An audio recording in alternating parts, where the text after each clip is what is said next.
Celebramos esse 8º domingo do tempo comum. O tema da liturgia hoje, irmãos, é nós termos cuidado com nossas palavras e nossas atitudes, nossos atos diante dos nossos irmãos. E é uma palavra também propícia para este domingo, irmãos. Hoje é o último domingo desta primeira parte do tempo comum. Já na próxima semana vamos começar o tempo da Quaresma, quarta-feira de cinzas, um tempo forte, que vai nos colocar todos nós em um tempo de conversão, de penitência para a Páscoa do Senhor, nos preparar. E a palavra de hoje é propícia, por quê, irmãos? Porque justamente nos traz, no fundo de toda a palavra, um chamado para também nós nos policiar, nos guardar das palavras perigosas, das atitudes perigosas que podem também ofender e ferir a alma das pessoas. É sempre importante nós sabermos que de todas as armas, a mais perigosa é a arma da língua, da palavra. Podemos matar uma pessoa fisicamente, com uma atitude violenta, com armas, o que seja, mas a pior morte é aquela que fere a nossa alma. Por isso, aqui na primeira leitura, o livro do Eclesiástico, um livro sapiencial, o homem é conhecido pelo que fala. Quando a gente sacode a peneira, ficam nela só os refugos. Assim, os defeitos do homem aparecem no seu falar. A prudência, irmãos. Todos nós estamos chamados a ter a prudência nas palavras com os outros. Porque ferir uma alma, imaginem vocês, uma alma ferida. Uma alma ferida não vai ser só o médico que vai curar. Uma ferida da carne, do corpo, temos que fazer um tratamento, remédios, mas uma ferida na alma, muitas vezes nós podemos ferir uma pessoa lá dentro, sem medir as palavras ou nossa atitude para com o irmão. Por isso, pedir a Deus sempre a prudência e o discernimento no nosso tratamento com o outro. Já é a relação que se faz com o Evangelho. Como nós queremos ajudar os outros a se salvar? Não podemos querer exigir a salvação do outro. Às vezes nós na igreja corremos o perigo de ser moralistas e legalistas. Exigir que o outro mude, que o outro se transforme, mas não é assim. Disse Jesus no Evangelho nessa parábola. Pode um cego guiar outro cego? Os dois vão cair no buraco. Não posso eu exigir a conversão do outro.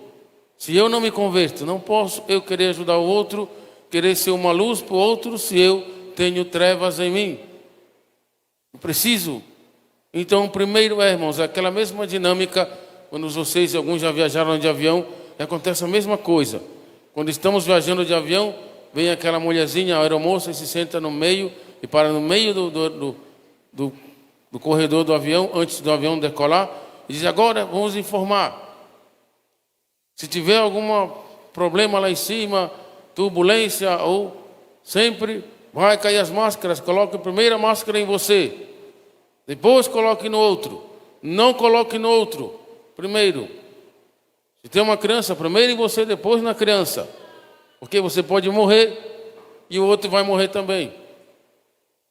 Eu preciso lutar por minha salvação, irmãos, para ajudar o outro a se salvar. Mas às vezes nós colocamos o carro nas frentes dos bois. Exigimos que o outro se salve, que o outro precisa mudar. Pode um cego guiar outro cego? Não pode. Eu preciso lutar para me salvar. Eu preciso lutar para me converter, que é o tema da conversão também, que está implícito dentro desse evangelho.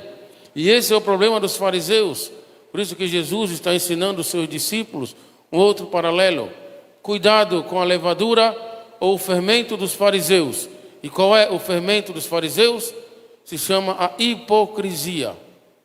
Não podemos, irmãos. A hipocrisia é muitas vezes aparentar uma coisa, que somos bons, mas o hipócrita sempre tem a tendência a julgar o outro, a falar mal do outro, a criticar o outro. Está mal, assim não, eu farei melhor, assim. E se sente já bom e justificado. É um outro paralelo desse evangelho que Jesus nos leva ao paralelo do publicano e do fariseu. O fariseu chega no templo e começa a se justificar. Eu sou bom, Senhor, eu rezo todos os dias, eu dou meu dízimo, eu faço minhas ofertas, eu vou à igreja, eu faço tudo isso. E do lado dele tem um publicano. E o próprio fariseu se denuncia por ele ser um homem que aparentemente faz tudo, mas julga o outro, fala mal do outro. E no meio dessas palavras ele diz: eu não sou como esse publicano que está aqui do meu lado. Esse publicano era um homem pecador. Podia ser um homem que não vinha à igreja, que fazia as coisas erradas. Não sou como esse, eu faço tudo certo. Mas esse é o problema, irmãos. Nós podemos estar na igreja e fazer tudo certinho, mas não é isso que nos vai salvar. O que vai salvar a cada um de nós é um coração. Por isso que é a relação com o tempo que vai entrar, a quaresma. O que vai nos salvar é um coração puro, contrito e humilhado. Um coração humilde, que não julga, que não fala mal do outro, que não exige do outro que o outro seja bom. Porque eu exijo que o outro seja bom, precisa ser bom comigo? Não. Eu tenho que ser bom com o outro, não exigir que o outro seja bom comigo. Por isso que às vezes na igreja nós temos uma linguagem legalista e moralista, exigente.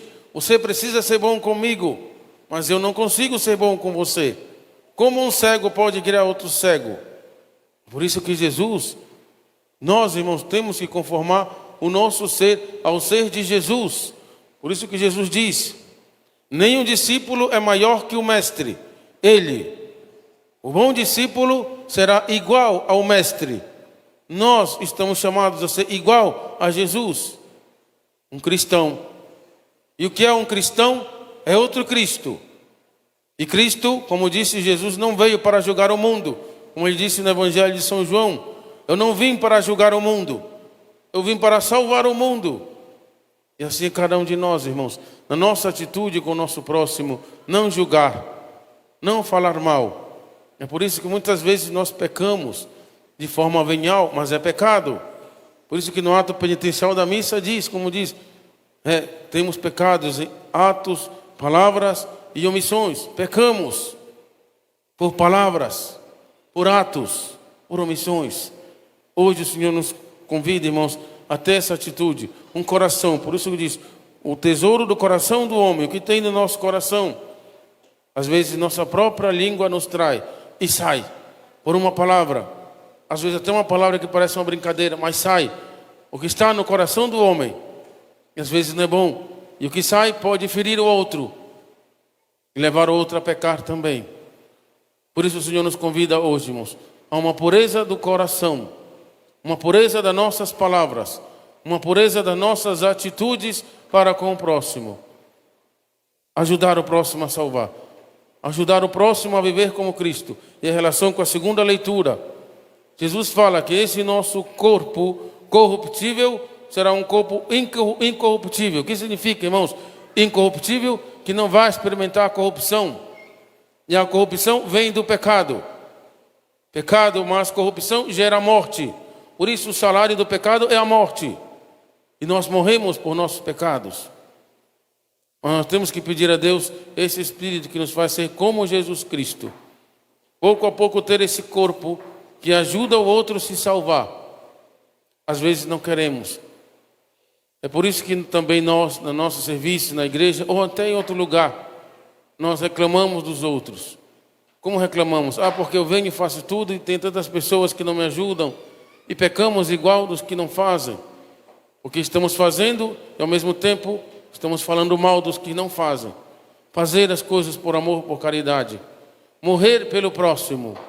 Morrer também pelo pecado do outro, irmãos, porque Jesus morreu por nossos pecados, não nos julgou. E o cristão, quando faz as coisas, ainda quando seja por outro, que humanamente parece ser ingrato, irresponsável, ou que seja, eu tenho que aprender a morrer por esse ingrato, por esse irresponsável, por qualquer pessoa. Porque Jesus deu a vida por mim. Não posso exigir que o outro seja bom quando eu não consigo ser bom. Eu tenho que ser bom com o outro. Cristão. O Senhor nos convida a essa dimensão hoje, irmãos. A dimensão que é uma dimensão caritativa também. Dominar as nossas palavras, dominar as nossas atitudes, e que de nós saiam somente palavras edificantes. E que nossas atitudes também ajudem o outro a encontrar-se com Jesus. O Senhor nos convida a meditar essa palavra hoje. Senhor, ajuda-me a ter palavras que levem as pessoas a encontrar contigo, edificar a vida das pessoas. E que as minhas atitudes também sejam um momento, uma forma das pessoas se encontrarem com Jesus. Que o Senhor nos conceda esse coração, irmãos, puro, coração de cristão, que fala as coisas de Deus, que ajuda as pessoas a encontrar-se com Deus, que ajuda o irmão também na conversão, como nós, primeiro, temos que me converter. Eu tenho que me converter primeiro, para depois ajudar o outro a se converter. Não é o outro que se converte primeiro, sou eu. Que o Senhor nos conceda essas atitudes e essa forma de nos comunicar e falar com o nosso próximo hoje. Louvado seja nosso Senhor Jesus Cristo.